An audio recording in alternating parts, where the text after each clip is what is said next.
Amigos, vamos a leer allí en el Salmo 77, versículo 3. Y dice, tu camino, oh Dios, dice allí, tu camino, oh Dios, ¿está dónde? En el santuario. ¿Quién es Dios grande como nuestro Dios? Lo que está diciendo David aquí es que, de una manera bien resumida, todo el plan de salvación, todo el plan de redención a este mundo se encontraba reflejado en el santuario. Eso es lo que dice, tu camino, tu plan, tu proyección está en el santuario. Ahora, ¿quién es Dios grande como nuestro Dios? Ninguno. ¿Y qué cosa era el santuario? Bueno, esto es una recreación del tabernáculo que usó el pueblo de Israel por 40 años cuando estaba en el desierto rumbo a la tierra prometida. Y hoy no vamos a explicar todo, porque esto es una teología de la salvación bien explicada o representada en símbolos simples, pero hoy nos vamos a tomar como ejemplo solamente el atrio, por ejemplo. Ahí tenemos el atrio, que es el patio, que está cercado, está delimitado por una cerca de lino fino. Y eso tiene un gran simbolismo. El hecho de que sea lino fino, la explicación de ese simbolismo se encuentra precisamente en el libro de Apocalipsis, capítulo 19, versículo 8. Dice, y a ella, a la mujer, ¿quién es la mujer? La iglesia. A ella, a la iglesia, se le ha concedido que se vista de lino fino. Fíjense, igual que el lino fino que se usó durante milenios atrás en el tabernáculo, de lino fino, limpio y resplandeciente. ¿Por qué? Porque el lino fino es las acciones justas de ¿quiénes? De los santos. ¿Y quiénes son los santos a lo que se refiere a Apocalipsis 19? ¡Nosotros! Oh, pastor, pero yo no he hecho nada para... Precisamente por eso eres santo, porque no has hecho nada para merecer tú ser santo.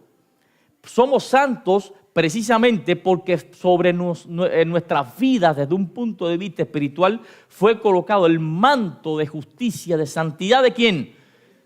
Del único que es santo, el Santísimo, nuestro Señor Jesucristo. Por eso, la iglesia es el pueblo escogido de Dios, es el real sacerdocio y también es una nación santa, pero no por sus propios métodos o por sus propios méritos, porque nada puede hacer la iglesia para alcanzar ese título de santidad, nada. Simplemente porque ya uno, hace 2000 años atrás aproximadamente, ganó la santidad para ti y para mí. Alguien tiene que decir amén. Amén. Entonces, hay un fuerte simbolismo en el santuario. Si vas a todas las áreas del santuario, en el atrio encontramos muchos simbolismos, en el lugar santo encontramos muchísimos simbolismos y en el lugar santísimo también. Y estas tres áreas todas están repletas de mensajes sobre la gracia redentora a favor del pueblo de Dios. Dice también, yo soy la puerta, Juan 10, 9. El que por mí entrare será salvo y entrará y saldrá y hará pastos. ¿Por qué Jesús se pone él como la puerta? Porque precisamente, miren, el santuario tenía ¿cuántas puertas de entrada, de acceso ustedes ven ahí? Una sola. Por esa sola puerta entraba el ofrendante y salía. Ahora Jesús se pone él como la puerta del santuario, de tu vida. Él es la puerta. El único acceso a ese plan redentor es Jesucristo.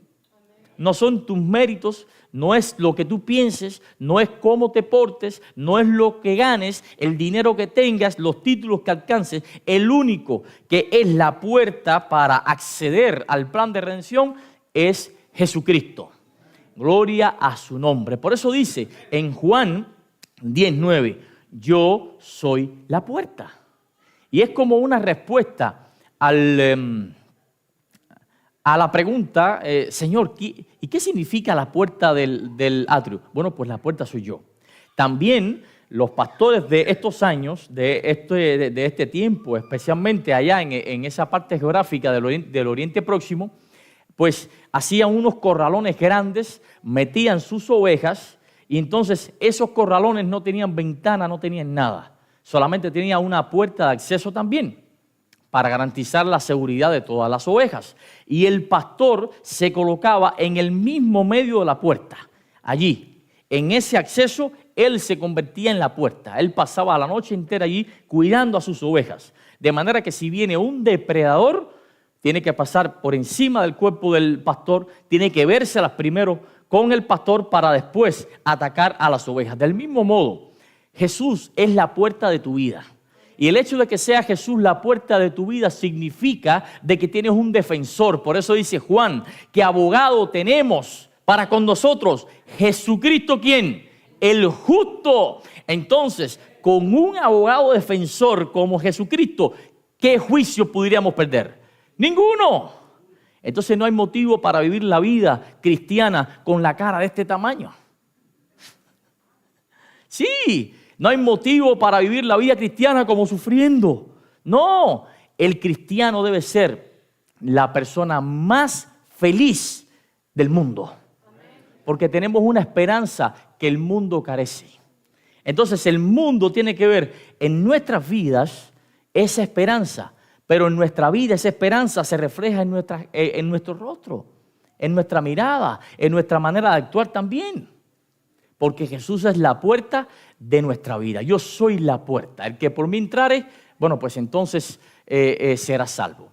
Entonces, ok, ya vimos el tema del atrio, pero cuando entras por esa puerta, cuando entrabas por esa puerta del santuario, del atrio, lo primero que te encontrabas a medio camino era un altar del sacrificio.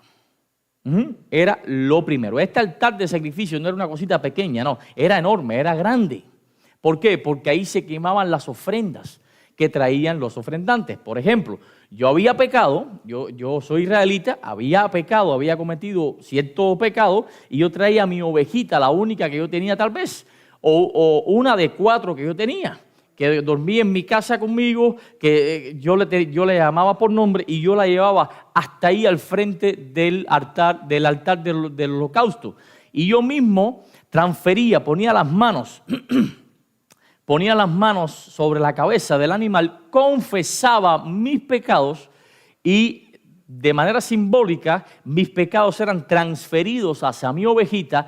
El sacerdote me daba un cuchillo, degollaba yo mismo a la ovejita y entonces el sacerdote agarraba a esa ovejita y la quemaba como holocausto para Jehová en el altar del sacrificio. Y esa ovejita, ¿a quién representa? A Jesús. ¿Ven que todo está relacionado con Jesús? Solamente en el atrio, la cerca de lino fino representa la justicia imputada por Jesús. La puerta al atrio representa a Jesús. El altar de sacrificio, o sea, la ovejita que se quemaba en el altar de sacrificio, sobre la cual era transferido mi pecado, representaba ¿a quién? A Jesús. De modo que todo tiene que ver con Jesús. Entonces, ¿por qué como iglesia predicamos de todo menos de Jesús? Hacemos más énfasis a 70 cosas que no definen nuestra salvación muchas veces y dejamos a Jesús en un segundo lugar. Pero si la Biblia lo pone en todo lugar, y en los mejores casos lo que hacemos es tomar un tema, lo desarrollamos y para que no suene a pecado ponemos a Jesús donde quepa. ¿No han visto sermones así? Familia, Jesús es el centro de la Escritura. Jesús es el centro de tu vida.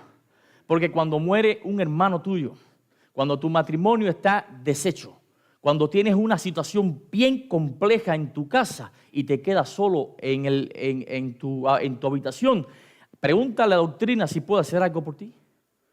Es más, pregúntale el sábado si puede hacer algo por ti. Pregúntale a la verdad presente si puede hacer algo por ti. El único que está contigo en esa situación de pecado, en ese sufrimiento, en esa dificultad, en tu tormenta, se llama Jesucristo. El justo, no hay más. Pastor, está diciendo que la doctrina no es importante. Bueno, si lo estás pensando, eres tú quien lo estás pensando. Yo no he dicho eso. Yo lo que digo es que cuando no hay nada, ahí sí está Jesús. Eso es lo que yo he dicho. Por eso, la puerta es Jesús.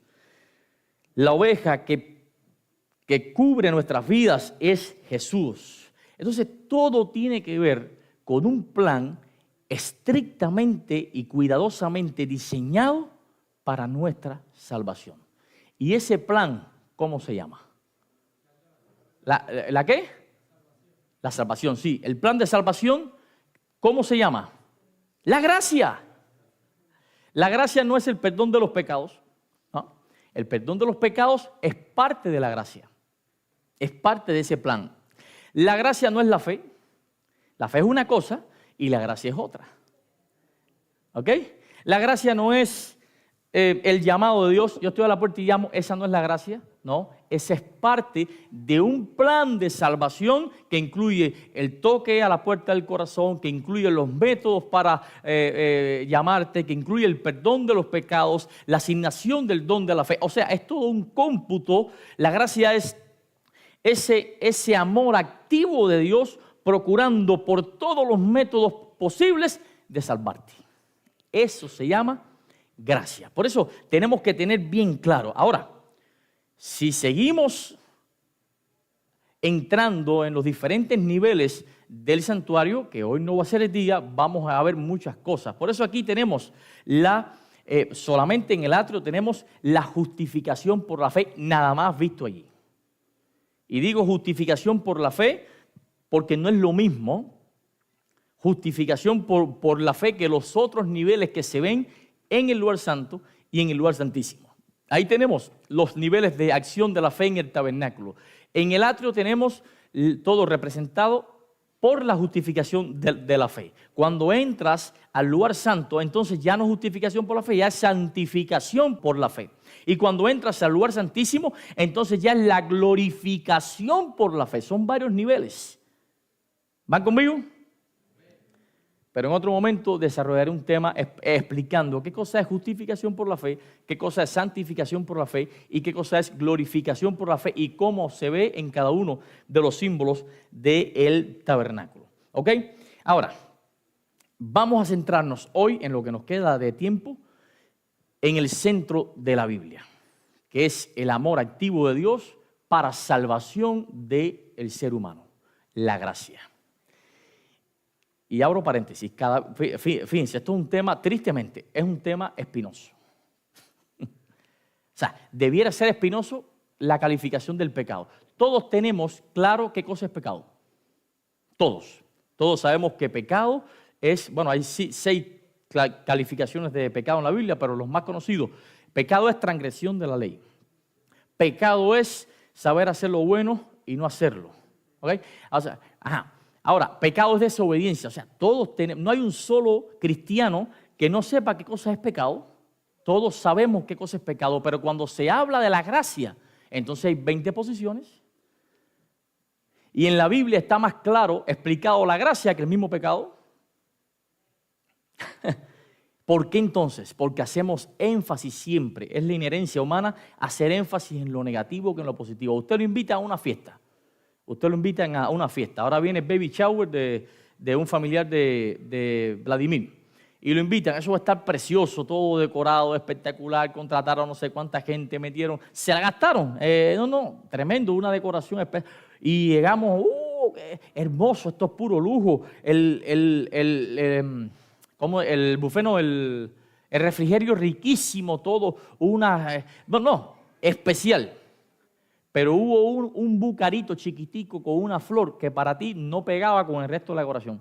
Y cuando sales, te preguntan, ¿cómo fue todo? No, todo fue lindo, pero oye, pusieron un búcaro ahí que echó a perder todo. Un bucarito ahí en la esquina con una flor que aquello parecía una funeraria. Entonces empiezas a inflar el globo porque hacemos énfasis en lo negativo. Y para salvarte, ¿en qué hay que hacer énfasis? En lo que hace énfasis la Biblia, en el sacrificio de Jesucristo en la cruz del Calvario para perdón y regeneración de nuestro carácter. Pero ¿por qué hacemos más énfasis en lo negativo? Pastor, entonces está diciendo que no se puede hablar de pecado. Yo no he dicho eso. Si alguien lo está pensando, lo estás pensando tú. Yo no he dicho eso, ¿ok? Ahora bien, ¿Qué cosa es la gracia? Vamos a ver aquí. La gracia en griego es charis. Charis significa favor inmerecido, significa bondad gratuita, significa don no ganado. Y esa fue la palabra que usó Pablo especialmente para hablar del plan de salvación para ti y para mí. Ahora, en las clasificaciones de la palabra charis, ¿hay algo allí que signifique moneda de cambio? ¿Hay algo ahí que hable sobre algo que debo hacer para yo tener gracia? Dice que es un favor que tú no mereces. O sea, Dios reconoce que no valemos dos pesetas. Dios reconoce que somos peor que las cucarachas. ¿Sí, en serio? Porque las cucarachas no tienen conciencia. Nosotros sí tenemos conciencia. Y aún así vamos de continuo mal. Dios lo sabe. Dios sabe de que somos los seres más rebeldes que el universo ha conocido, que estamos hundidos de pecado aquí. Y aún así pone ese favor inmerecido, esa bondad gratuita que nada tienes que hacer para tú obtenerla, ese don no ganado a tu disposición, hijo. ¿Qué más tú quieres? ¿Quieres algo más? El mismo Dios se hizo hombre para que tú tuvieras eso y yo también. Entonces, ¿por qué le ponemos precio a la gracia de Dios? ¿Por qué le ponemos dólares a la gracia de Dios? ¿Por qué le ponemos esfuerzo a la gracia de Dios?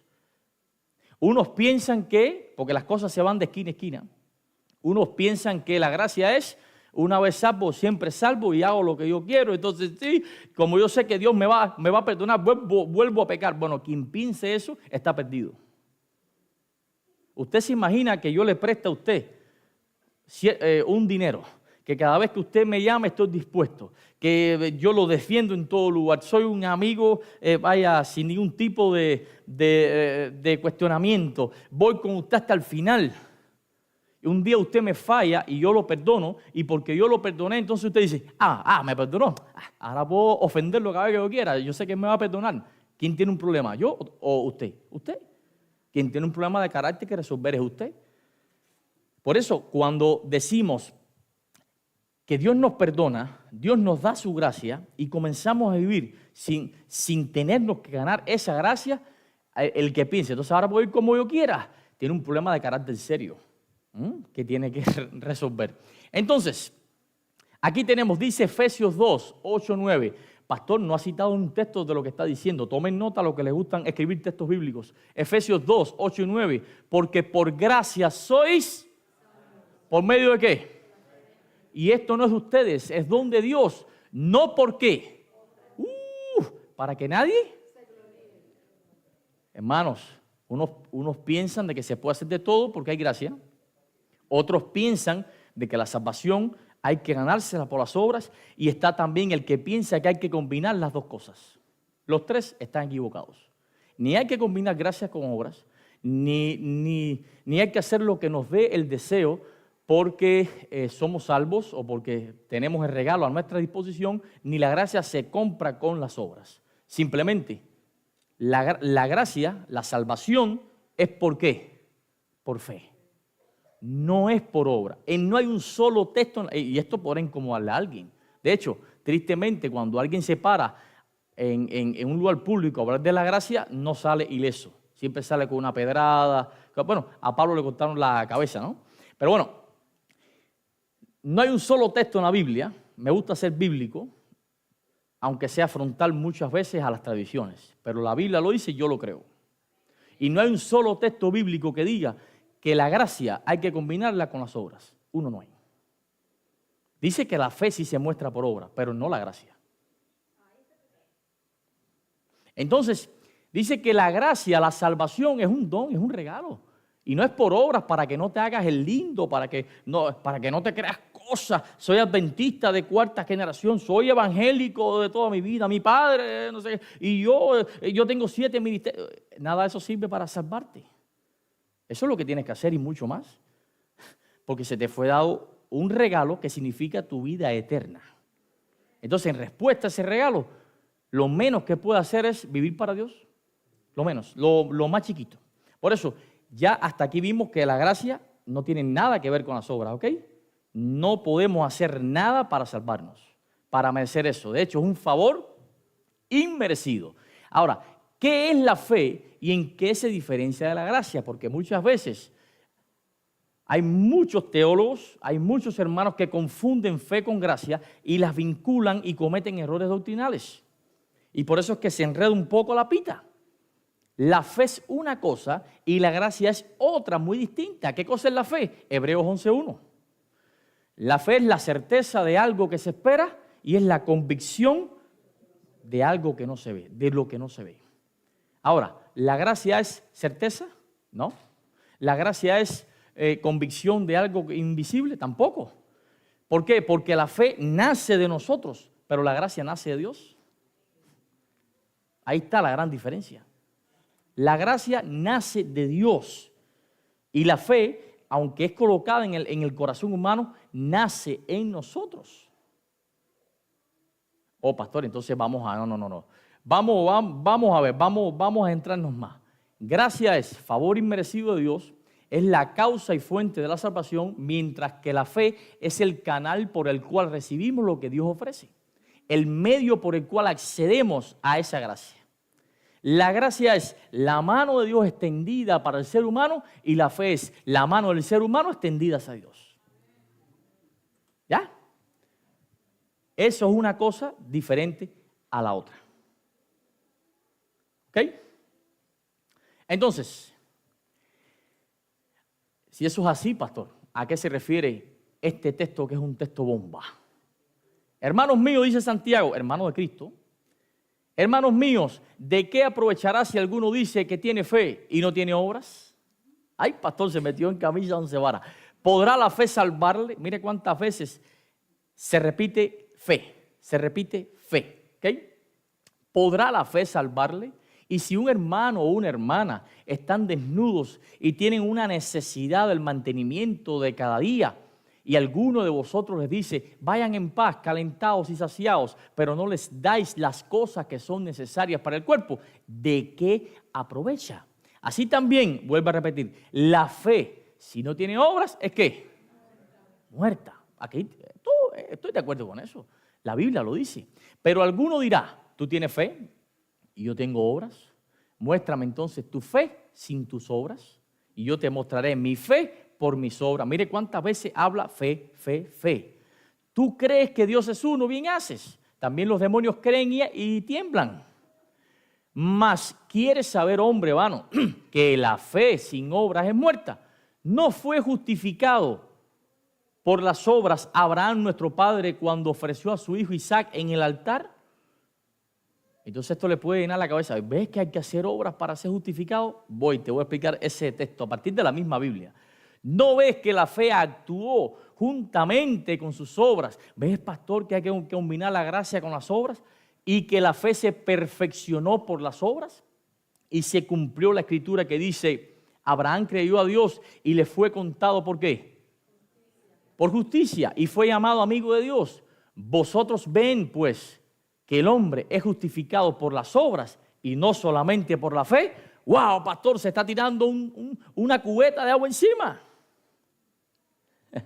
Asimismo también Rahab la ramera no fue justificada por obras cuando recibió a los mensajeros y los envió por otro camino, porque como el cuerpo sin espíritu está muerto, así también la fe sin obras es ¿qué? Miren, Santiago habla aquí de que la fe va acompañada de las obras. ¿Ok? Pero mira lo que dice Pablo. Concluimos que el hombre es justificado por fe sin las obras de la ley.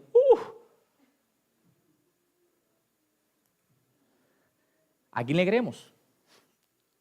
Santiago dice de que el hombre es justificado por las obras. Pero aquí dice que Pablo que dice que el hombre es justificado por fe sin las obras. Pero ahí no termina. Sigue diciendo también Pablo, le cortaron la cabeza para que no hablara más. Dice Romanos 5, 1 y 2, justificados pues, ¿por qué? Pero no acabó de decir Santiago de que era justificado por las obras. Tenemos paz para con Dios por medio de nuestro Señor Jesucristo, por quien también tenemos entrada por la fe a esta gracia en la cual estamos firmes. Primero, Pablo deja claro de que la salvación no es por la fe. Tu fe no te salva. No, te salva la gracia de Dios. Ahora, tú accedes a esa gracia por la fe. Por eso, sin fe es imposible agradar a Dios. Son dos cosas distintas. Entonces, ¿quién tiene razón aquí? Los dos tienen la razón. Te lo voy a explicar. Primero, Santiago dijo en algún momento gracia. No, Santiago no estaba hablando de que eres justificado o que eres salvado. Eres salvado por tus obras, juntamente con la gracia. No, Santiago estaba hablando única y estrictamente de la fe. Tu fe se muestra por las obras que haces. Ahora, dice Santiago que el hombre es justificado por las obras, pero Pablo dice que no, que es por la fe. ¿Cómo resolvemos esto?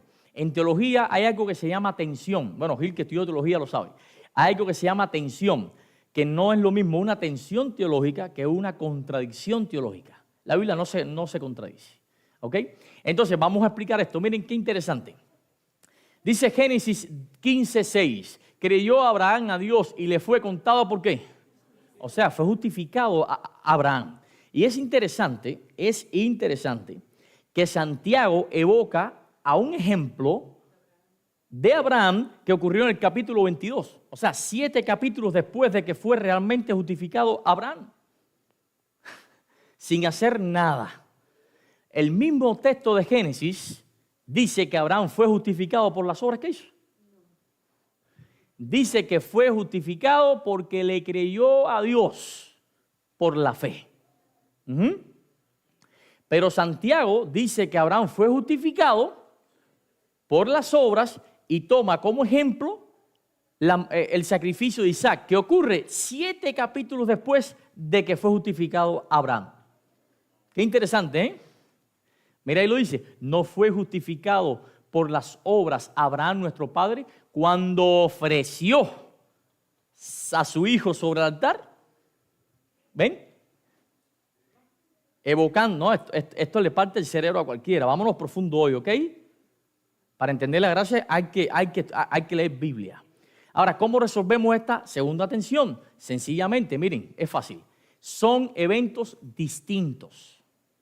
El evento de Génesis 15 es un evento que enseña algo diferente al evento de Génesis 22, que también enseña algo distinto al Génesis 15. Primero, tanto Pablo como Santiago usan la palabra justificar, pero en sentidos diferentes. Pablo, cuando usa la palabra justificar, lo usa en el sentido judicial, en el sentido legal, o sea, ser declarado justo ante Dios.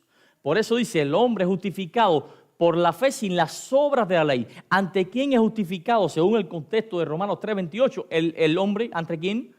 Ante Dios.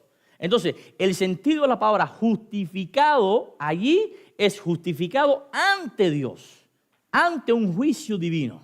¿Ok? Por eso Cristo es el abogado. Ahora, es ante Dios. Santiago lo usa diferente. Usa la palabra justificar en el sentido evidencial y demostrativo. O sea, mostrar que la fe es genuina, que no es de boca para afuera, pero ante los hombres. Por eso dice en Santiago 2:18, muéstrame tu fe sin tus obras y yo te mostraré mi fe por las obras. ¿A quién le estaba pidiendo Santiago que le muestre las obras? ¿A Dios? Al hombre. O sea, son contextos totalmente diferentes. Cuando Santiago habla en el capítulo 2 de que somos justificados por las obras por medio de la fe, se estaba refiriendo a que tenemos que validar la justificación que tenemos ante Dios, pero a los hombres. ¿Pero cómo se demuestra? Por los frutos, hijo. Por las obras. Por eso, no podemos decir yo soy santo porque yo sí le temo y porque yo sí, para mí Dios es lo más grande. Y tu vida muestra todo lo contrario. Por eso, ante los hombres, tú eres justificado ante los hombres por lo que haces. Y ante Dios, por lo que crees. Amén. Esa es la gran diferencia entre Santiago y Pablo. ¿He dicho una herejía aquí? No. ¿Ha hablado Biblia?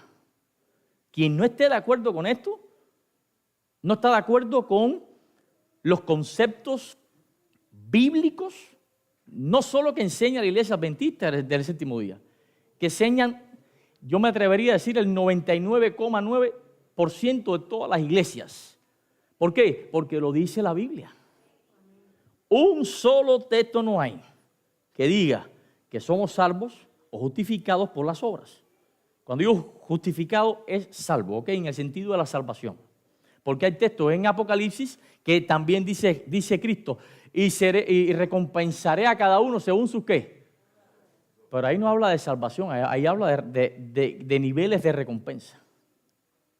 Porque la recompensa te la daré según tus obras. O sea, cómo tú pusiste en eficacia tu fe, la fe que tú decías. La gracia en el juicio final no se va a discutir, porque ya esa quedó evidenciada en la muerte de Jesús. Lo que se va a discutir en el juicio final es la manera en que tú accediste a esa gracia. ¿Por medio de qué? De la fe. Pero esa fe es evidenciada por tus obras. Y los hombres sabrán si tú eres un hombre de Dios o no, especialmente ¿por qué? Por lo que haces, por lo que piensas, no, por lo que haces y por lo que hablas y por lo que miras y por lo que edificas o por lo que destruyes.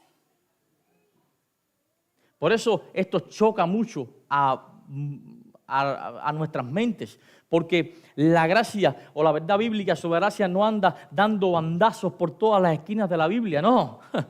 No se ajusta a un esquema, a un patrón mental, no se ajusta, señores. Esto es de loco, por eso Pablo cuando llegó y empezó a predicar a los griegos que creían que la salvación era por la razón, por la preparación, por el nivel doctoral que pudiesen tener, y se la predica a los judíos que creían que la salvación era por lo que hacían. Entonces no se acomodaba la gracia que él predicaba a ninguna de las dos estructuras y le cortaron la cabeza. Por eso cuando se habla de gracia hay que ser muy valiente, hay que estar muy convencido de que Dios te respalda, hay que estar convencido de lo que dice la Biblia, porque te van a cortar la cabeza. Se corta la cabeza de alguien que predique de la gracia cortándole su reputación. Ahí le está cortando la cabeza a ese pobre inocente chico. Poniendo en cuestionamiento lo que él mismo o lo que la misma persona demostró con Biblia. Ahora bien, hasta aquí van conmigo, ¿cierto? Ya voy a terminar. En resumen, en Génesis 15, Abraham fue justificado ante Dios por su fe. En Génesis 22, Abraham fue justificado ante los hombres y la historia por sus obras. Acá, ¿ok? Entonces, bien, dice Romanos 11:6. Si es por gracia, entonces ya no es por obras. La salvación, si es por gracia, entonces ya no es por obras. De otra manera, la gracia ya no es gracia, dijo Pablo. O sea, cada vez que intentamos hacerle un añadido, ponerle algún tipo de edulcorante espiritual a la gracia, estamos invalidando el sacrificio de Jesús en la cruz del Calvario. Ese es un crimen tan grande, que merece ser condenado con la perdición eterna a cualquiera que lo practique. Porque hacer inválido el sacrificio de nuestro Señor Jesús en la cruz, eso sí es una herejía. Por gracia, señores. Es un regalo. Adán y Eva pecan. Cayeron en pecado, se vieron desnudos. ¿Qué hicieron? Se escondieron. ¿Qué hizo Adán y qué hizo Eva para recibir la gracia de Dios? Al contrario, Dios le dio la gracia y ellos seguían renegando. No, yo no, la mujer que me diste y Dios se vira para Eva. Dime, no, la serpiente que me diste, y si Dios se hubiese virado para la serpiente hubiese dicho, yo no, la jirafa, y siguiera la cadena. No hicieron nada. Simplemente se encontraron con Dios. Y ese es el secreto, encontrarte con Dios. Adán y Eva se salvaron en el principio sin hacer nada, simplemente por establecer una conexión con Dios. Y en el fin del tiempo, dice, si mal no recuerdo, dice Mateo capítulo 7, dice que muchos me dirán, Señor, Señor. Dice, en tu nombre eché de fuera demonios. ¿Quién echa fuera demonios? Alguien que lo hace en el nombre de Jesús. Supongo, un contexto espiritual. En tu nombre, qué sé yo, oré y se sanó fulano. En tu nombre, hice milagros en tu nombre. Oye, y eso no son obras buenas. Entonces, ¿por qué Cristo dijo, apartados de mí, hacedores de maldad? Si estaban haciendo 1000 cosas buenas.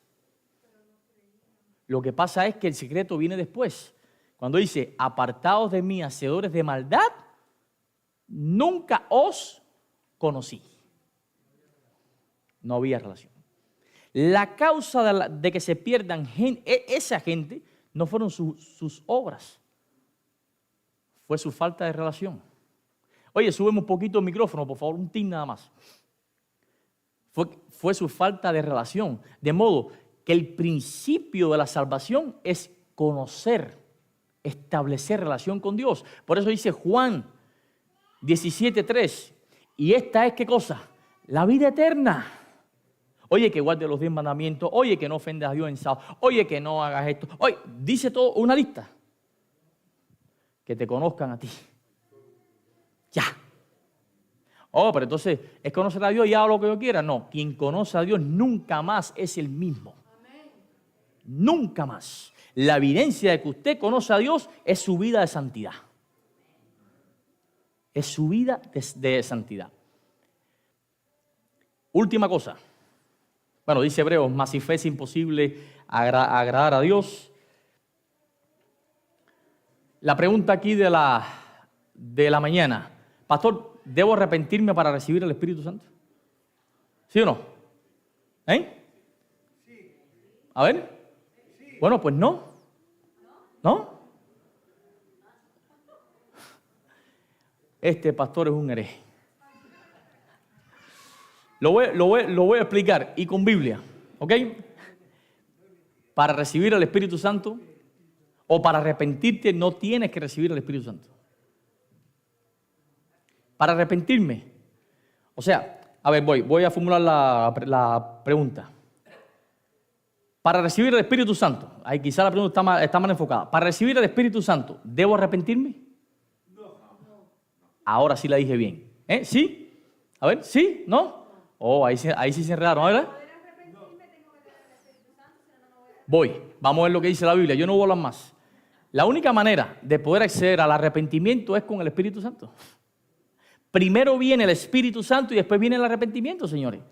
Nunca es al revés. Nunca es al revés. Y cuando Él venga, les convencerá al mundo de pecado, justicia y ¿qué? ¿Y eso qué cosa es? Arrepentimiento. Pero lo que hacemos nosotros es que procuramos limpiarnos mismos para llegar lo más limpiecito a Dios para que Dios nos perdone. No, te estás ensuciando. Es como embarrarte acá de grasa de carro y te empiezas a quitar la grasa con el... No, te sigues embarrando. La única manera de recibir, o sea, de arrepentirse por un mal es que el Espíritu Santo antes haya tocado tu corazón como parte de la obra redentora de la gracia. ¿Ok? Nunca al revés porque sería un teatro, sería un show. Venimos a la iglesia, oh Señor, y después salimos y nuestras vidas siguen igual. Vienes aquí a recibir un sermón de palabra de Dios y si no está el Espíritu Santo contigo, aquí todo es un aleluya y cuando sales para afuera sigues hablando más del pastor. Por lo que dijo, viste lo que dijo, viste lo que hizo. Entonces, ni está la gracia en ti, ni está el Espíritu Santo en ti, ni nada de eso. ¿Por qué? Porque esas no son obras que provoca el Espíritu Santo. ¿La murmuración es un fruto del Espíritu Santo? Entonces, el que lo hace, el Espíritu Santo no está con él. El borracho, la borrachera, ¿es un fruto del Espíritu Santo? Entonces, el que toma el Espíritu Santo no está en él. Son evidencias. Se pueden poner bravos conmigo algunos, pero por favor no soy yo. Ponte bravo con Dios. Romanos 2:4, o menosprecias de su benignidad, paciencia y longanimidad, ignorando que su benignidad te guía, ¿qué? Ahí está. O sea, ¿cómo es la cosa? Usted entonces es atraído por Dios, porque dice Juan capítulo 6 que nadie viene a Jesús si el Padre no lo trae. Usted es atraído a Dios por el Espíritu Santo, lo invitan a esta iglesia, se sienta ahí a ver qué van a decir los tipos eso ahí, y se sienta ahí a ver qué van a decir, porque nunca ha pisado una iglesia, esas benditas me caen más mal. Y empieza a escuchar la palabra de Dios, el Espíritu Santo toca tu vida y empieza a hablarte. 3:20, yo estoy aquí y está bien. Y le abren la puerta y empieza a hablarte y dice, wow, tengo que cambiar. ¿Quién fue quien te guió a ese arrepentimiento? ¿Tú? El Espíritu Santo que te guió a ese arrepentimiento. Y entonces ya le abriste tu corazón a la gracia, pero esa gracia tiene que seguir, va en otro nivel, porque hay procesos de la gracia. Está la gracia común, que es el favor que tiene Dios con todo el universo. Por eso dice Jesús, porque hace salir el sol sobre buenos y malos y hace llover sobre justos e injustos. O sea, esa es la gracia global, la gracia universal de Dios, el regalo para todo el mundo. Por eso dice Pablo en el libro de Romanos, que dice que nadie tiene justificación con Dios porque la naturaleza es muestra ¿de qué? De su existencia. O sea, Dios muestra su gracia por medio de todo lo que hiciste para salvarte a ti. Esa es la gracia, ese es un aspecto de la gracia. Está la gracia preveniente, que es Dios que obra antes en la persona para atraerlo. Es esa persona que te invitó a la iglesia, es esa mujer que no te deja tranquilo hablándote de Dios, es esa alabanza que la oíste en un coche. Eso es Dios buscando la manera de atraerte, de la gracia preveniente, y hasta que toque el corazón. Dice Juan capítulo 6, versos 44, ninguno puede venir a mí si el Padre no lo ¿qué? No lo trae. Esa es gracia preveniente, Dios empujándote hacia Jesucristo. Después viene el otro nivel. El otro nivel viene, que es gracia salvadora o justificadora. Ese es Dios perdonando tu pecado, declarándote justo cuando aceptas a Cristo como Salvador. ¿Algo has hecho tú? ¿No? Si todo lo ha hecho Dios. Dios te atrajo a Jesucristo. Dios, cuando te trajo a Jesucristo, te justificó, te perdonó. Y es quien produce para colmo. Si no, pero yo tuve que arrepentirme. No, pero yo tuve que venir a la iglesia. No, pero yo tuve que apartarme del pecado. No, tampoco eres tú. Dice la Biblia que es Dios el que hace eso en ti, el querer como el qué. Ni eso haces tú. Haces nada. Es simplemente entrar en contacto con la fuente correcta. O sea, la salvación ni se gana ni se merece. Romanos, siendo justificados, Romanos 3:24. Gratuitamente por su gracia mediante la redención que es en quién. Y pasamos a otro nivel de gracia, que es la gracia santificadora. Es Dios, entonces ya cuando tú lo aceptaste como Salvador, cuando tú le entregas totalmente tu corazón, reconociste tu pecado porque Él te impulsó a reconocerlo, entonces Dios te santifica, te transforma. Si antes tenías 2 mujeres, ahora dejas una. De los 2 males, el más chiquito. Si antes tomabas, ya no tomas, haces un esfuerzo y sigues pegado a la fuente. Si antes cometías tal pecado, lo dejaste. Entonces comienza a transformar tu vida y moldeando ese carácter a la semejanza de ¿quién? De Jesucristo. Porque es la acción continua del Espíritu Santo en quien ya fue justificado. Ya fue justificado. Aquí tampoco haces tú nada. Todo eso lo produce el Espíritu Santo. Por eso dice Filipenses capítulo 2, verso 13. Porque Dios es el que en vosotros produce el querer como el hacer. Entonces tú ni quieres y tú ni haces. Todo lo que haces es fruto de la obra del Espíritu Santo. Por eso dice Gálatas capítulo 6, habla de los frutos del Espíritu o del fruto del Espíritu. Cuando estás conectado, haces todas las obras que Dios quiere que hagas. Porque ni eres tú mismo, es Dios. Y finalmente la gracia glorificadora, que es cuando Dios transforma completamente al creyente en la segunda venida, librándolo así del pecado y de sus consecuencias. Cristo viene y entonces agarra a su pueblo santificado. Pero tristemente hay muchos del pueblo de Dios que comienza bien en el camino de la gracia, pero llega a un punto donde de ahí no pasan. Y no dejan que la gracia siga transformándose, que esa gracia siga creciendo, que esa influencia siga transformando y se quedan allí.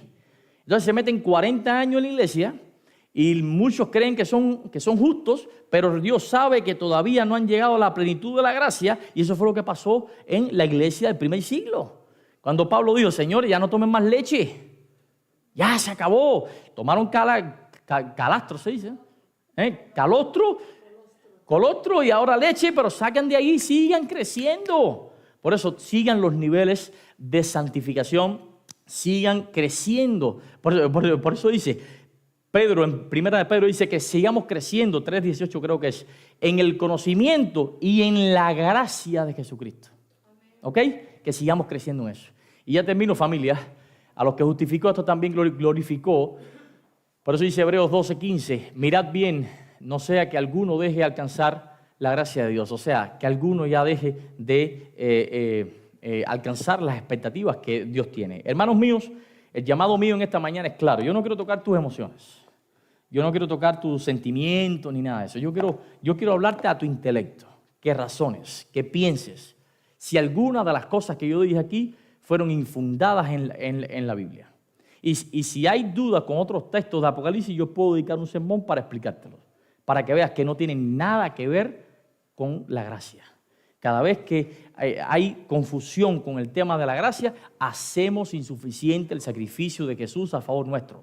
Tienes un sumo sacerdote que interviene por ti constantemente, que pagó tu deuda, canceló tu pecado. Oh, pero entonces significa que cuando ya yo estoy en la plenitud de la gracia, yo no peco. Yo no he dicho eso. Es más, la Biblia dice que sí pecas.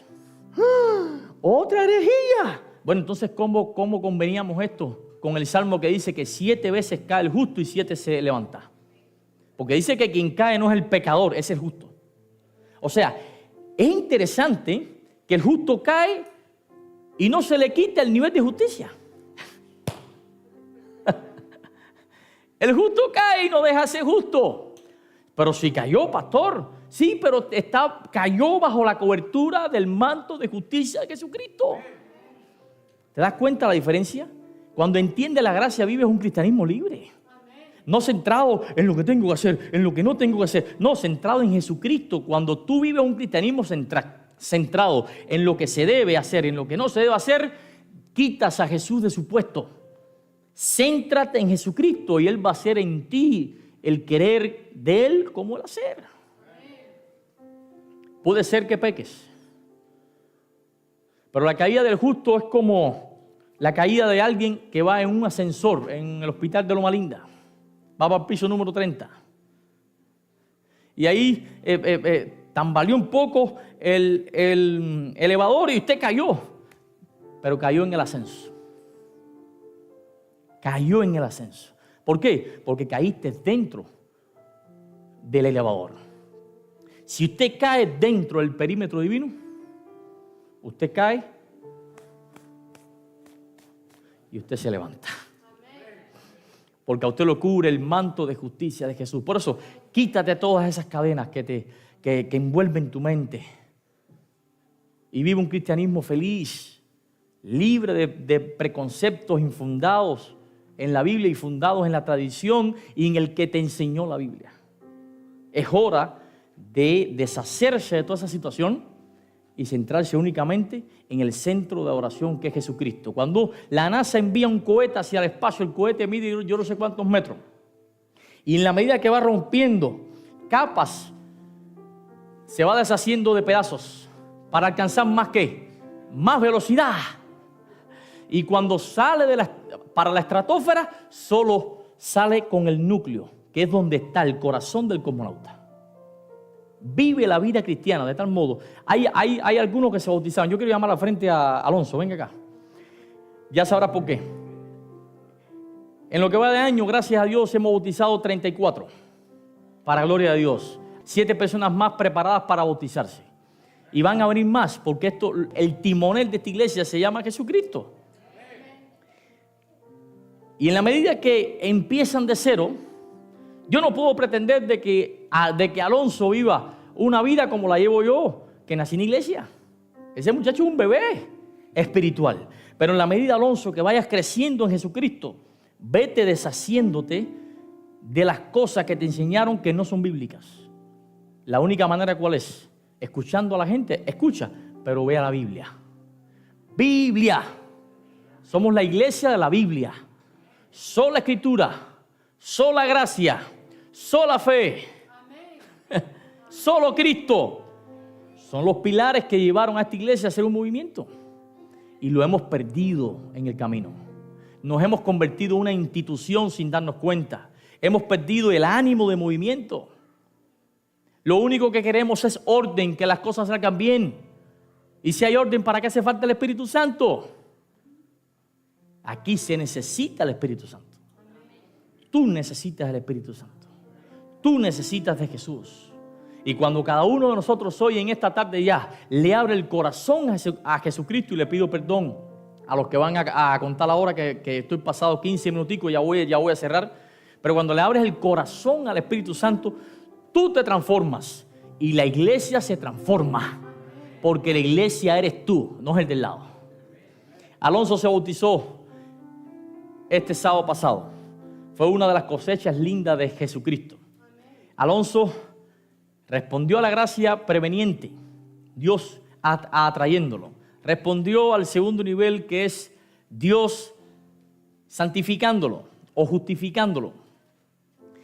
Y Alonso, como forma parte del club de fútbol, queremos hacer la entrega hoy de este trofeo que siempre le hacemos, gracias mi hermanita, que siempre le hacemos a los bautizados del club de fútbol, donde dice acá Alonso Ríos, bautismo octubre 18, 2025, en la iglesia de Riverside Spanish del séptimo día acá en California. ¿Cuántos dicen amén?